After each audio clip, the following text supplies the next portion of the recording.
The city streets were quiet that evening, bathed in the golden glow of streetlights. Officer Daniels, a man with years of experience in law enforcement, sat in his patrol car, watching for anything that seemed out of place. He was known for being tough and strict, but not always for the right reasons. Then he saw it, a sleek black luxury car cruising through an upscale neighborhood. Daniel's eyes narrowed. In his mind, a car like that didn't belong to just anyone. He watched as the driver, a tall black man in a fine suit, pulled up to a stop sign and continued smoothly down the road. Daniels turned on his siren and flashing lights. The car slowed down and pulled over calmly. "Here we go," Daniels muttered as he stepped out of his patrol car. He adjusted his belt, placed a firm hand on his holster, and walked toward the driver's side window. The window rolled down smoothly. Inside sat Malcolm Carter, a composed, well-dressed man in his early 40s. His face was calm, unreadable, and there was no trace of fear or nervousness. "License and registration," Daniels said, his tone sharp. Malcolm reached into his glove compartment, moving slowly, as if he had done this before. "Of course. Officer, is there a reason you stopped me?" Daniels frowned. He wasn't used to people questioning him, especially not in such a polite but firm tone. "I'll ask the questions," Daniels replied, scanning Malcolm's license. He didn't even bother looking at the name. He had already made up his mind. "How do you afford a car like this?" Daniels asked, his voice laced with doubt. Malcolm raised an eyebrow. "Excuse me." Daniels folded his arms, just making sure everything checks out. Malcolm let out a slow breath. "Officer, I respect the work you do, but I hope this stop is about traffic law and not assumptions." Daniels felt his temper rise. To him, Malcolm's calmness felt like a challenge. Why wasn't this man acting nervous? Why wasn't he afraid? "Step out of the car," Daniels ordered. Malcolm hesitated. "On what grounds?" Daniels' hand twitched near his belt. "Do it now." Malcolm nodded, unbuckled his seatbelt, and stepped out. He stood tall, his suit crisp, his posture confident. A second patrol car arrived. Officer Ruiz, a younger officer, stepped out, observing the situation. He glanced at Malcolm, then at Daniels. Something about this stop felt off. Daniels patted Malcolm down aggressively, but found nothing suspicious. Still, he wasn't convinced. "Turn around and put your hands behind your back," Daniels commanded. Ruiz's eyes widened. "Wait, Daniels." Before he could finish, Daniels had already snapped the handcuffs onto Malcolm's wrists. A few pedestrians had stopped to watch. Some pulled out their phones to record. Malcolm didn't struggle. He didn't argue. He just looked Daniels in the eye and said, "You're making a mistake." Daniels smirked. "I doubt that." But deep inside, for the first time, a tiny seed of doubt crept into his mind. As Officer Daniels placed the handcuffs on Malcolm Carter, there was a strange, uneasy silence. The city's usual sounds seemed distant, almost muffled. Daniels thought he had everything under control, but Malcolm's calmness confused him. He expected fear, panic, or resistance, but instead, he was met with quiet dignity. Malcolm stood still, his back straight, his eyes unwavering as the handcuffs clicked into place. "This is a mistake," he said again, his voice steady but firm. His expression didn't change. He wasn't angry, just calm. Officer Ruiz, the younger officer who had just arrived, could tell something wasn't right. He knew Daniels. He had worked with him for months, but this didn't seem like the usual stop. He glanced at Malcolm's face, which seemed so different from the other people Daniels often treated like criminals. Ruiz had heard about the judge who was known for his fairness, but seeing him now, standing there in handcuffs, made him uncomfortable. "Daniels," Ruiz said cautiously, walking toward him. "Maybe we should double-check this. He looks familiar." Daniels shook his head, dismissing Ruiz's concern. "I don't care who he is. I've got a job to do. You just stand back." "Ruiz." He was getting irritated. Daniels was an officer who trusted his instincts, and right now, his instincts were telling him there was something suspicious about the man in front of him. A man dressed too well. A man who clearly thought he was above the law. Malcolm could see the younger officer's discomfort, but he kept his attention on Daniels. "You really don't want to make this mistake, officer," he said. His voice was calm, almost as if he were talking to a child who didn't understand what he was doing. "I'm Judge Malcolm Carter, and this is not how we handle things." Daniels ignored him, pulling out his radio to request backup. As he spoke into the mic, his voice was firm, but deep down, he was starting to doubt himself. Why wasn't this man panicking? Why was he so composed? Malcolm had been in courtrooms for years, handling far worse situations than this one. He was used to the tension, the pressure, and the need to keep his cool. In a courtroom, people fought with words, not fists. But today, it was different. He had hoped things would stay peaceful, but now he was about to make a point about respect. "Are you sure you want to continue with this?" Malcolm asked, his voice unwavering. "I'm a judge. You can run my ID, and you'll see I'm telling the truth." Daniels paused, unsure of what to do next. He had heard what Malcolm said, but his pride was on the line. He didn't want to admit he could be wrong. But the longer he stood there, the more the unease in his chest grew. Something didn't sit right. Ruiz stepped forward, his voice cautious. "Daniels, let me check. This isn't adding up." Daniels hesitated but finally nodded. Ruiz, with a small sigh of relief, moved to the side to double-check the information. The moments of silence felt long and heavy, like the weight of a decision that was about to change everything. As Ruiz ran Malcolm's details through the system, Malcolm didn't look away from Daniels, his eyes steady. "This could have been handled differently," he said softly. "But now, you'll have to answer for this." In the distance, the sound of a few pedestrians murmuring grew louder. The situation was becoming more public, and Daniels could feel the weight of those eyes on him. The moment of reckoning was coming. 4-0. The tension in the air grew thick as Officer Daniels stood by, staring at Judge Malcolm Carter.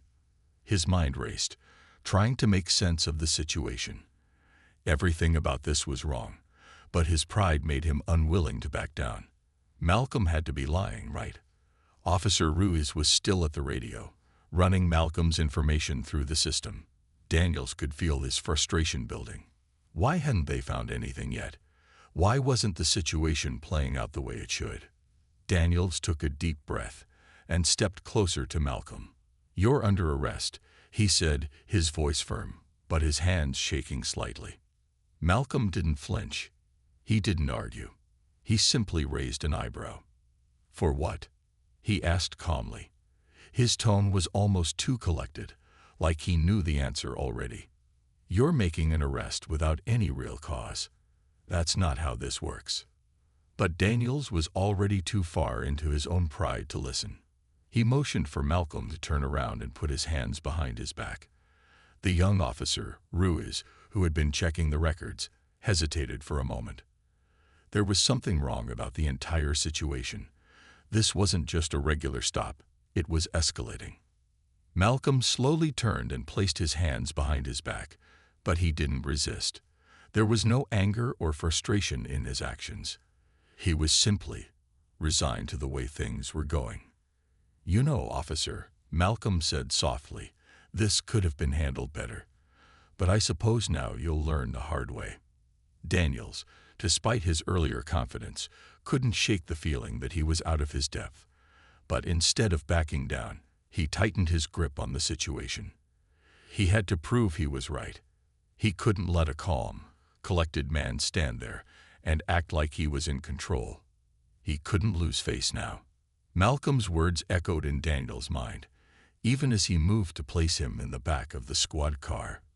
"Learn the hard way." It was a simple phrase, but there was something about it that stuck with him. Was he making a mistake? As Daniels walked around to the front of the car, he glanced back at Officer Ruiz, who was still standing there, a conflicted look on his face. Ruiz had seen what had just happened, the way Malcolm had accepted the handcuffs without a fight, the calmness in his eyes, and yet Daniels had continued pushing. It wasn't like other arrests. It wasn't like anything they'd done before. The sounds of the city felt far away now, as if the world had quieted. People passing by on the street were staring, some recording the scene on their phones. They had seen the judge calmly handcuffed, and they knew something wasn't right.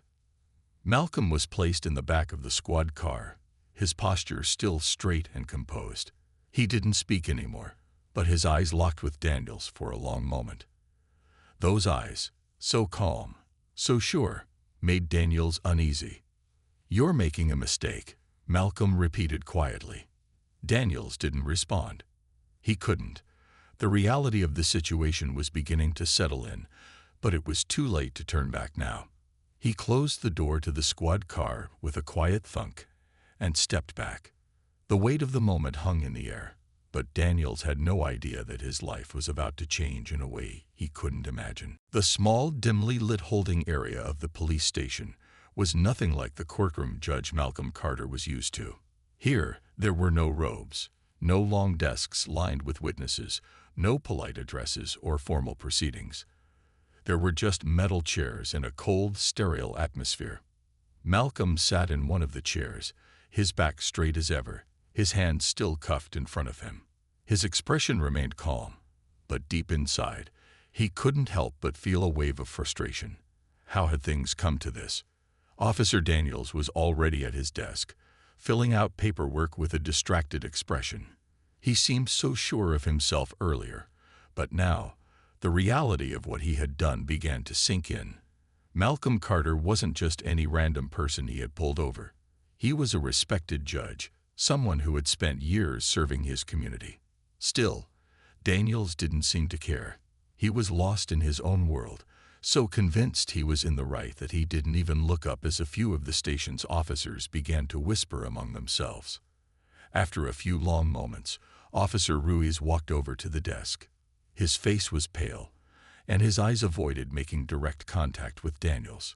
"Daniels," Ruiz said quietly, "I think you really need to double-check the man's ID again." Daniels gave a dismissive grunt. "I already did. Just follow the rules." Ruiz shifted uncomfortably, the weight of the situation hanging over him. He had always respected Daniels, but this didn't feel right. The man in the holding cell wasn't a typical suspect. There was no reason for Daniels to be so harsh. Ruiz took a few steps closer to Malcolm, who was still sitting quietly. His presence in the station was now unmistakable to everyone. Malcolm's calmness spoke volumes. There was no fear, no tension, just a quiet sense of dignity that made Ruiz question his own assumptions. "Are you all right?" Ruiz asked Malcolm softly. Malcolm glanced up, his eyes still clear and untroubled. "I'll be fine," he said simply. "It's just a mistake." Before Ruiz could reply, the door to the back office opened, and the chief of police, a strong and determined woman, stepped into the room. Her sharp eyes scanned the situation, quickly taking in the scene. "What's going on here?" she asked, her voice commanding attention. Daniels looked up, trying to maintain his composure.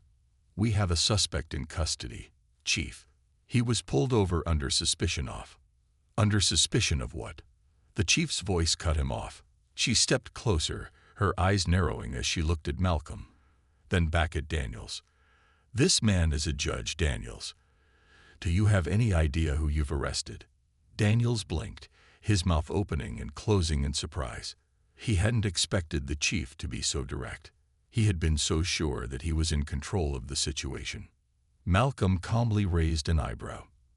"I'm a judge," he said again, his voice just above a whisper. "You can check the system. It will confirm everything." The chief sighed heavily. "I suggest you release him immediately, Daniels. We'll talk about this later." Daniels didn't respond right away. His face turned red, and for the first time, he felt the weight of what he had done.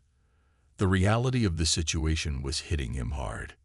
The chief continued, "I'll handle this from here. I suggest you think long and hard about your actions today." As the chief moved to release Malcolm, The atmosphere in the room felt charged. Daniels had made a decision. He had arrested a respected figure without knowing who he truly was. And now, the consequences were beginning to unfold. Malcolm's calm presence remained unshaken as the handcuffs were removed. But Daniels, for the first time, felt his confidence cracking.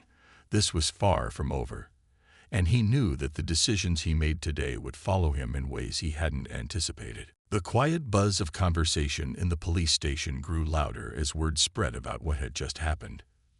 Judge Malcolm Carter was no ordinary man, and the fact that he had been arrested in such a manner was not something that could easily be ignored. The other officers who had been in the station were beginning to realize the gravity of the situation.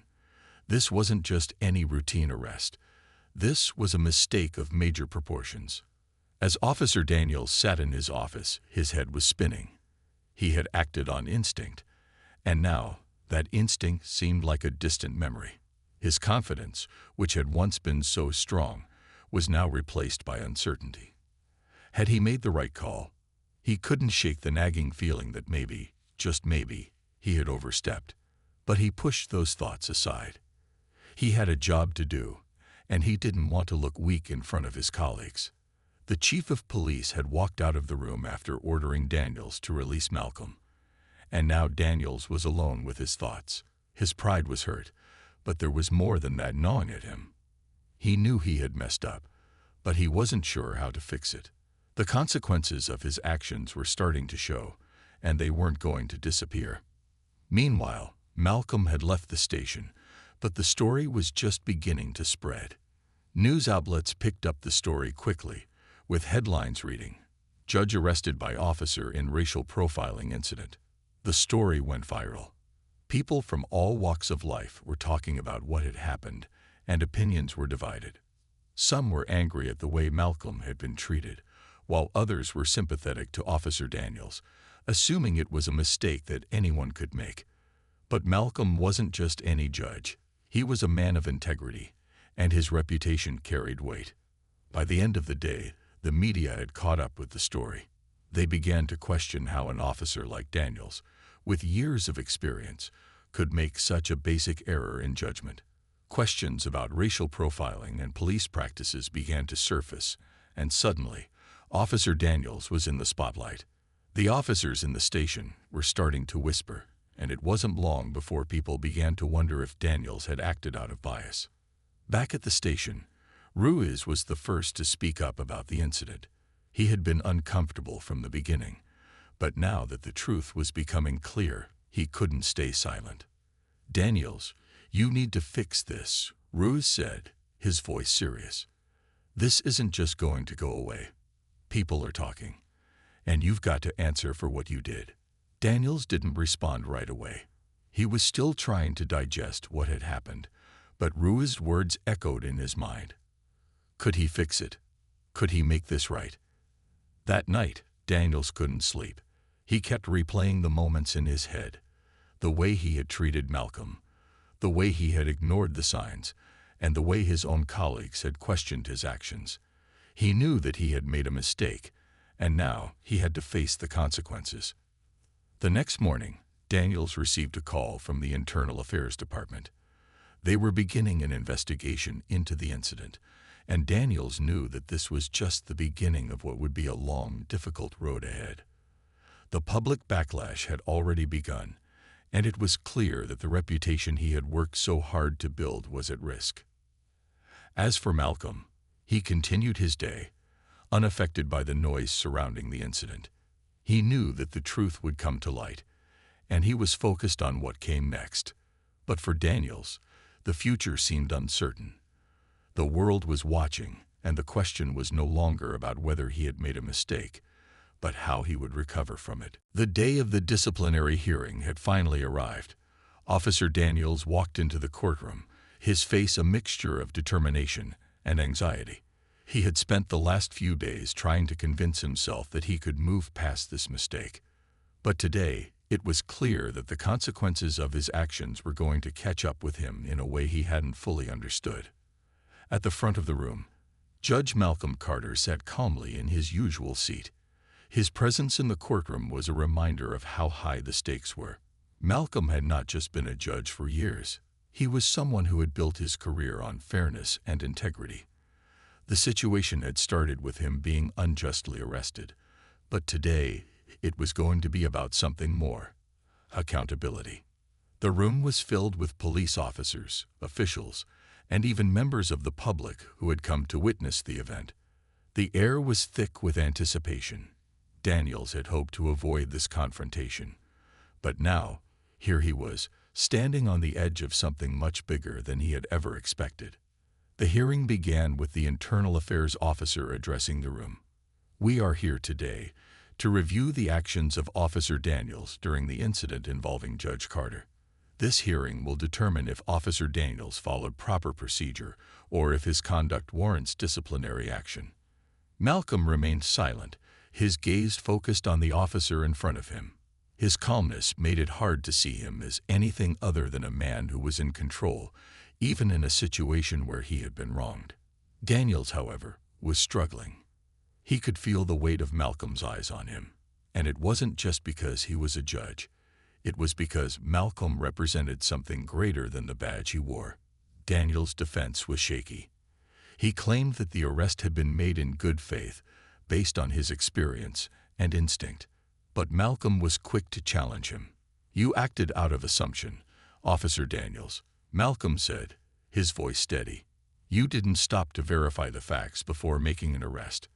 I'm not just a judge. I'm a man, and I deserve to be treated with the respect that every citizen is entitled to." Malcolm's words cut deep.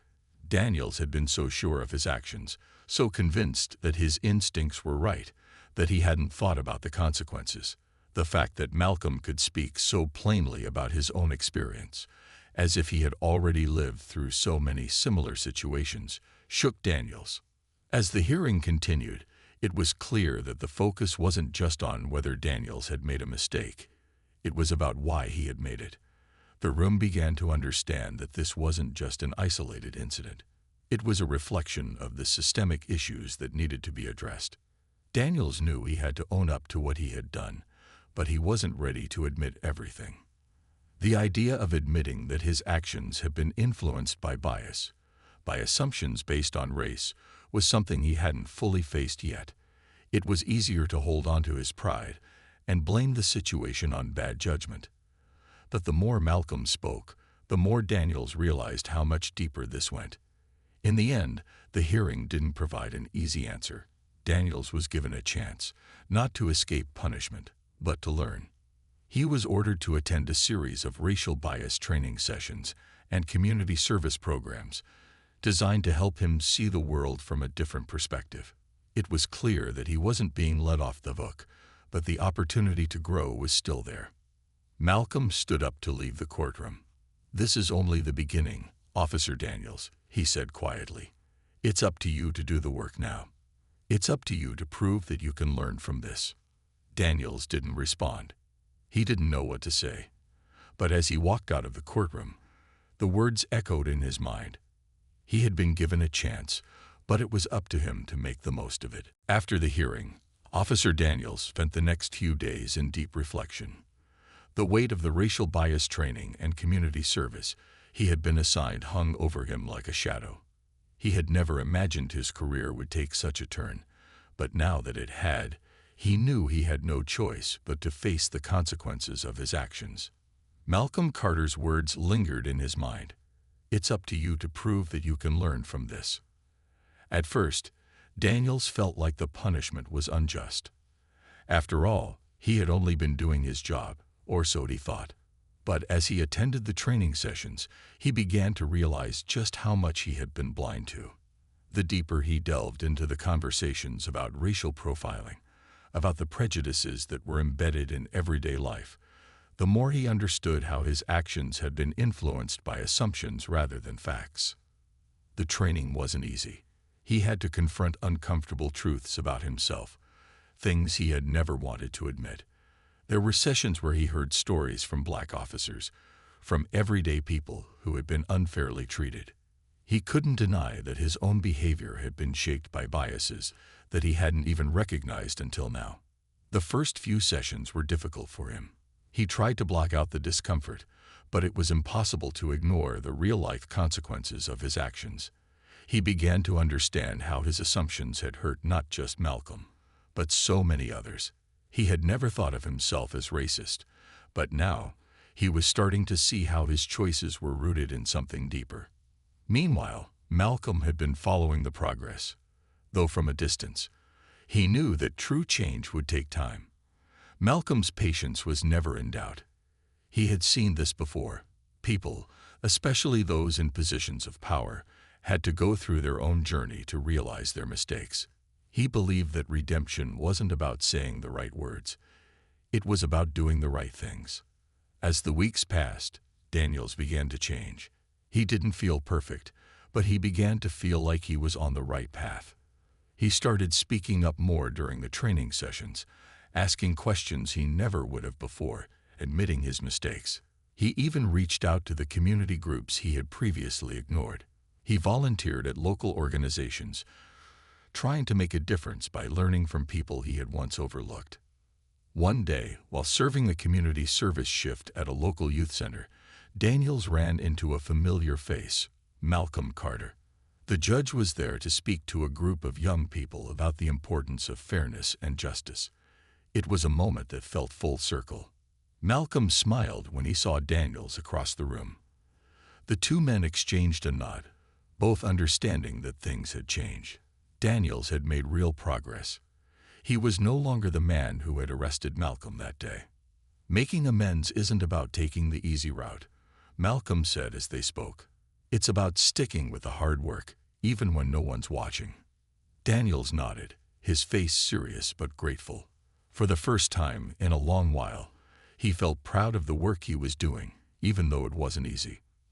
Over time, Daniels became an advocate for racial bias awareness within the police department. He spoke about the importance of recognizing unconscious prejudices, using his own story as an example. His transformation wasn't fast, but it was real.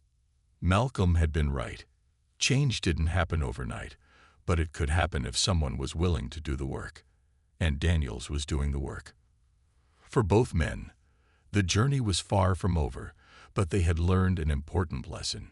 Redemption is possible when you are willing to confront the truth and take responsibility. Months had passed since Officer Daniels had been ordered to attend racial bias training and complete community service.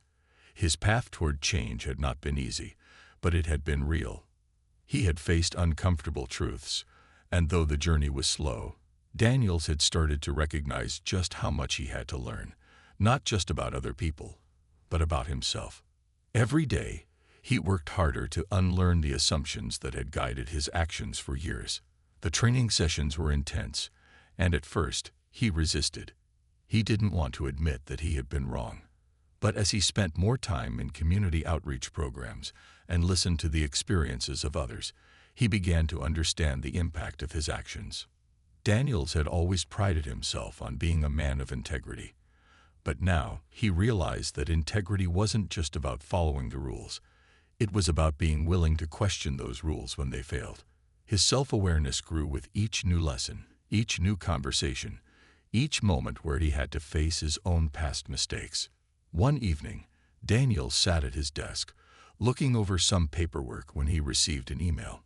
It was from Malcolm Carter, the judge he had wronged months earlier. Daniels hesitated before opening it. Would it be another reminder of his failure, or would it be something else?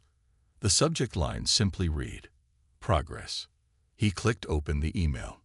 Inside, Malcolm wrote, "I've been hearing about the changes you've made, Officer Daniels. It's not easy to admit when we're wrong, but I see you're putting in the work. It's a start, and that's more than most would do. Keep going." Daniels stared at the screen for a moment, his heart racing. He didn't expect this, but it was a message he needed to hear. For the first time in months, he felt a sense of relief. Malcolm's words meant something, because they came from someone who knew what it was like to face real injustice. It wasn't just about saying the right things. It was about showing up every day and doing the hard work of change. Daniels had made mistakes, yes, but he was determined not to be defined by them. Over the next few weeks, Daniels continued to push himself to grow. He became a mentor to new recruits in the department, sharing his story and explaining the importance of fairness in policing. He didn't shy away from talking about his past mistakes and how they had shaped his current understanding of the world. One day, as he was leading a session on racial awareness with the new recruits, Daniels noticed a familiar face in the crowd. Malcolm Carter had come to sit in. He didn't make a big show of it. He just listened, quietly, from the back of the room. Daniels felt a surge of pride. Malcolm had come to see the change for himself. After the session ended, they spoke for a few moments. Malcolm smiled at Daniels. "You've come a long way," he said, his voice genuine. "I'm proud of you.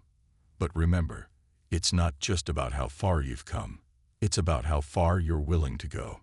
Daniels nodded, understanding the weight of those words. He still had a long way to go, but for the first time in his life, he felt like he was on the right path. As the months passed, Daniels became a vocal advocate for police reform. He worked with local leaders to create programs aimed at reducing bias in policing. His efforts weren't always easy, and they weren't always popular, but he remained committed to the work. Change was happening, and Daniels was part of it. Malcolm's faith in him had paid off, and now Daniels was paying it forward. The journey was ongoing, but he had taken the first steps, and that was all he needed to keep moving forward. The days had turned into weeks, and the weeks into months. Officer Daniels had come a long way since the day he made that fateful decision to arrest Judge Malcolm Carter. The process of change had been slow and difficult, but Daniels was starting to see the fruits of his efforts.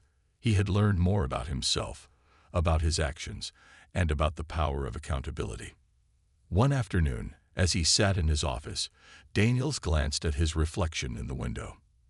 The man who stared back at him wasn't the same man who had arrested Malcolm. There was a calmness to his expression, a kind of quiet confidence that hadn't been there before. It wasn't because of any achievement or recognition. It was because Daniels had learned to be honest with himself. He had learned to acknowledge his mistakes and work every day to be better. His phone rang, interrupting his thoughts. It was a familiar number. Malcolm Carter. Daniels felt a moment of hesitation, but he quickly picked up. "Hello," Daniels said, his voice steady. "Officer Daniels, it's Malcolm," came the reply. There was no formal greeting, no hesitation, just the calm, familiar voice of the judge. "I wanted to check in on you." Daniels smiled. It was strange how much that simple question meant. "I've been working hard," Daniels said. "It's been tough, but I feel like I'm finally getting it. I'm not where I want to be, but I'm trying." "I can see it," Malcolm replied. "I've been hearing about your progress. You've taken ownership of your mistakes, and that's the first step. But remember, the work never stops." Daniels paused, thinking carefully about his next words. "I've learned a lot, Malcolm. Not just about the job, but about myself. It's like I was blind to the impact of my actions before.